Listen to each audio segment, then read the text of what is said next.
আমরা সবাই জানি যে 19/6/2022 থেকে শিলচরে ভয়াবহ বন্যা এখানে হয়েছে। তো সেখানে যারা বন্যা দুর্গতদের সাহায্যের জন্য ত্রিপুরা সিভিল সার্ভিস অফিসার্স অ্যাসোসিয়েশনের পক্ষ থেকে প্রায় 10 লক্ষ টাকা সমস্ত যে খাবার, বিশেষ করে শুকনো খাবার, সেগুলো ওনারা পাঠিয়েছেন।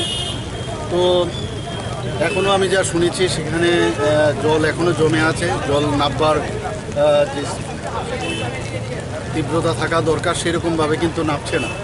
তো যাই হোক, আমি Tripura civil service officers association এই যে একটা বন্যার্থদের জন্য, যারা দুর্গতদের জন্য যে সাহায্যের হাত বাড়িয়ে দিয়েছেন, এর জন্য ওনাদেরকে আমি ধন্যবাদ দেব।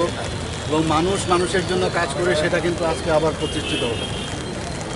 এই অ্যাসোসিয়েশন সবসময় ফিলান্থ্রপিক ওয়ার্ক করে থাকে, বিভিন্ন সময় বিভিন্ন জায়গায় ব্লাড ডোনেশন থেকে শুরু করে কোভিডের সময় ওনারা কাজ করেছেন।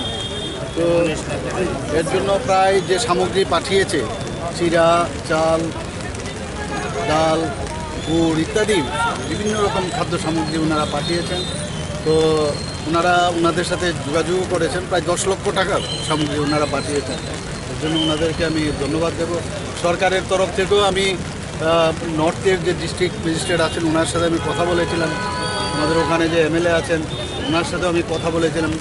তো ওনারাও সাহায্যের হাত বাড়িয়ে দিয়েছেন। তো আমি আশা করি অতি শীঘ্রই ওখানকার অবস্থা উন্নতি হবে এবং মানুষ তার আবার পূর্বের যে অবস্থা সেখানে ফিরে আসবে।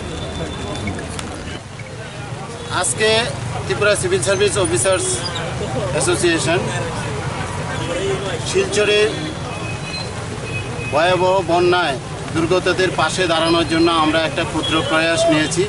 যে ওইখানে আমরা কিছু খাদ্য সামগ্রী পাঠিয়েছি, যার মূল্য প্রায় 10 লাখ টাকা হবে। আমরা এখানে দিয়েছি চাউল দিয়েছি, ডাল দিয়েছি, চিরা দিয়েছি, গুড় দিলাম, বেবি ফুড দিলাম, বিস্কিট, কেক, ওইগুলি আমরা দিয়েছি।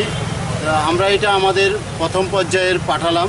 আমি ওইখানকার অ্যাডমিনিস্ট্রেশনদের কথা বলেছিলাম যে ওরা কি চায়।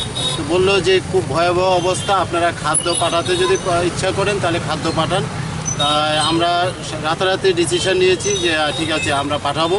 তা আমরা আমাদের এই মহতি যে উদ্যোগ সেটার সাথে আমাদের মাননীয় মুখ্যমন্ত্রীকে সামিল করতে পেরেছি।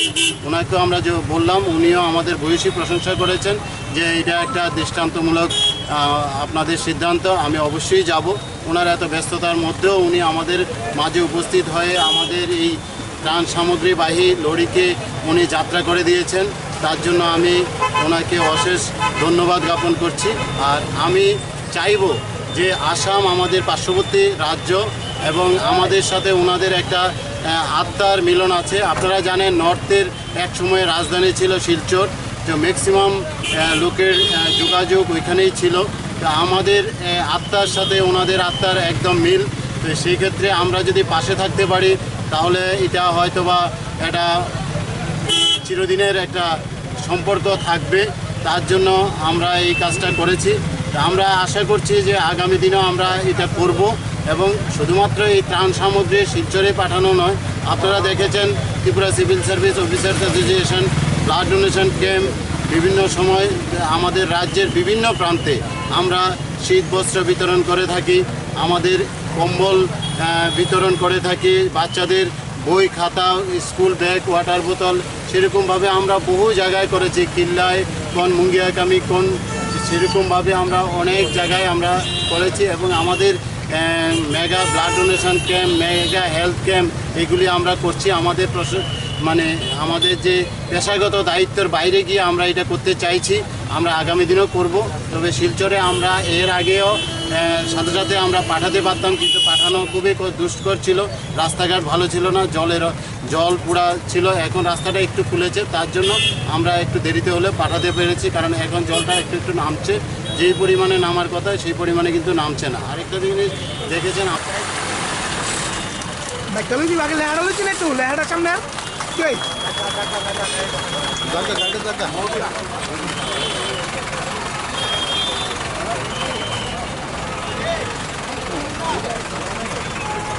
জায়গা টাকায় বলে 3টা